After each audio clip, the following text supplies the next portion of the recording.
one of the things that I think everyone who's stuck in an organization trying to make change experiences, and I know this is true for me, it's very hard for me to separate the world that I know to be possible from the world that is. And I think that anyone who wants to change in an organization has that same challenge where you know it could be better, you're struggling in order to say, you know what, we don't have to do it this way, we can have a better world, we could do so much more. And so our tendency is to start trying to change the whole thing all at once. And I have struggled personally with that, where I know the end state, I know where we're going, and I know how good it will be when we get there, or at least I imagine how good it will be when we get there. And I can get everybody to agree that it would be better off if we could do it this way. And so because of those two things, then I have a tendency to try to get everybody to change all at once. And my experience over the years has been that is a process doomed to fail, because systems have their own inertia. I used to think about big companies like a big flywheel, and the bigger they are and the faster they're turning, the harder it is to change their direction in any given way. And what I used to try to do was kind of stop the flywheel. I would be like, okay, we've got to do it this different way, and I just get squished. What I've found is you have to start small. You have to start small. And the reason is because you need to create safe toeholds to stand on in order to begin to make those changes. The second thing is you need to give the people around you the tools required to be your champion.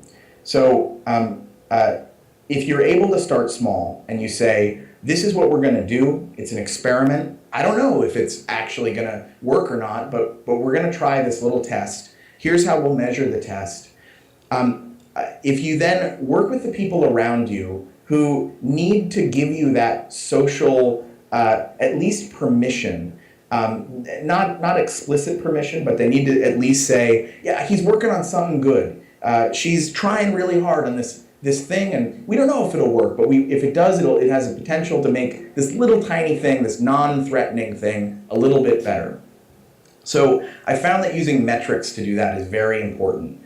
It doesn't matter if it's something that is real or a metric that you make up. Frequently it's find the most frustrating thing in your organization, that stupid thing that takes a lot of time.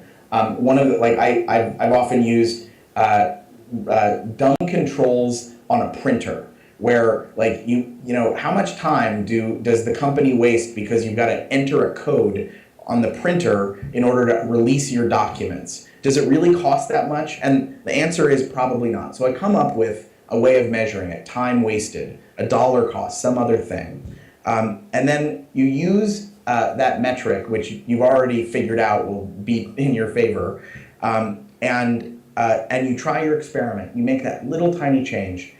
And when you do, you've now said, well, we did this, and it made this process this much faster. The interesting thing there is it allows people around you to start giving you those little nuggets of support. You don't want to go into environments where you want to make a big disruptive change without the intent of gathering together a group of people that are gonna swell around you. You want them it's not gonna happen right away, but you have to assume it will come. So when I recommend this to people, and when I talk to other people that are struggling inside of an organization, it's first, don't try to change the entire world all at once. Make an incremental change, do it perfectly, and measure it, and then allow other people to talk about how much better it is because of that. It gives you a new toehold to grab onto. I find that those tools include a lot of different things. One of those things is people respond almost universally to either very positive or very controversial statements. And so frequently I found that one of the ways that you can help people is by helping them be funny about the stuff that they're trying to change.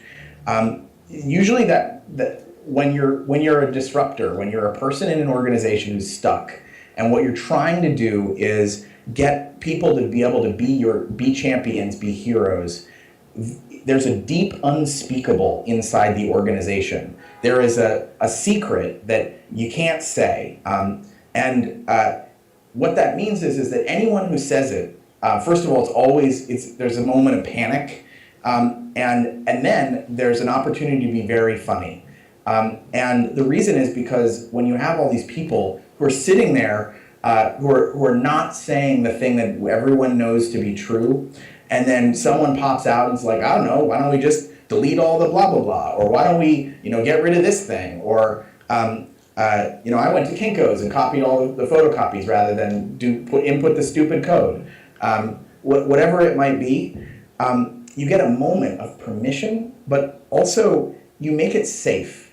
And there's a book that I really recommend called Crucial Conversations, where you can find those moments where everyone knows, but no one will say exactly what's going on. Really, those tools that you give people, you need to remember that you don't want it to be a fight. You want it to be a place where it's easy, it's fun, it's a better place to be. That is the way that you make people able to be your champions. It is finding a positive, a funny, an easy message that's a little bit controversial, but that doesn't attack individual people. And that's kind of how you build that. In our environment, we spend a lot of time talking to people who their unspeakable is it takes 6 weeks to do something that if they could just use our tool would take them 6 minutes. And the unspeakable is the business is dying while that's happening. So a company that can deploy new software to production in 6 minutes instead of having to wait 6 weeks is able to move so much faster than one that is having to wait all that time. It's easier to be afraid or to say no than to say yes. And so when you give people a way to attack the idea or the problem or that one sign and be like, really, what's the worst that could happen? What if that happens again? Well, we might get in trouble. With who? Like, who will get you in trouble? You enable people to come to your aid and to get on board so that when the people that resist you the most finally flip, they aren't having to do it because you've been fighting with them the whole time. They're doing it because it's just the most sensible, obvious thing. Of course we don't do that stupid thing. That would be stupid. After you've created that, if you really want to disrupt, you want to make as many people own the disruption as possible. So it's very easy to suppress the crazy person in the organization that wants to go around making things better, but it's going to make all this new work. It's very easy for people to resist that because it's just one person. And I believe that disruption happens because a lot of people feel better about what they're having to do every day, either because they feel more powerful, or they feel like their time isn't being wasted, or they feel like they enjoy doing a task that they previously didn't enjoy doing, or they're able to build something beautiful that they couldn't build before. And so the third step, after you've started small and you've made a metric that lets you prove that what you're trying to do will work, will make a difference, you then need to give it away. And you need to give it so that everyone else who wins because they get your idea feels like they are as much a part of it as you are. And they may look to you, but again, it's what you're not doing is telling them, it's my idea, it's our idea, or even better, it's your idea. I mean, I just tried this little thing, and here you are running all the way down the line with this. I found that little bits of status work really well for this. One of the ways in which I hack the organizations that I've been in is giving out badges or prizes or little tokens, or in one environment, a little icon on the in-house company phone directory for people that had gone through the incident management training that I did to help them manage websites better. And what it said was, the bearer of, when you clicked on it, the bearer of this card or this emblem is a person that you must provide all lawful aid to when requested, because during a time of an emergency. And when I did it at first, I was serious. And later on, what happened was these little emblems became such an incredible status symbol, and it became crucial that you had to go through this training and participate in this program, which previously everyone had said it'll never work, you can't make it happen, it's a waste of time. But now it was on people's reviews, they needed to become a part of the program. And all of that honestly boiled down to a little icon and a feeling of being a part of something bigger. So the third thing there is really let other people take credit. In fact, the less credit you need, the more you can get done. The fourth thing in this is during certain periods of time in an organization, you get a chance, a very, very brief chance, to make really big, sweeping changes. My friend Todd Feinroth calls these compelling events. So these are moments where you get organizational permission, not explicit, like no one wakes up and goes, we're gonna rip shit up today and we're gonna just change all of it. It comes slightly differently, which is something terrible happens, or something very hard or very scary happens. And for a brief period of time, people are willing to change the way that they do things, to stop resisting you because they have this scary thing facing them.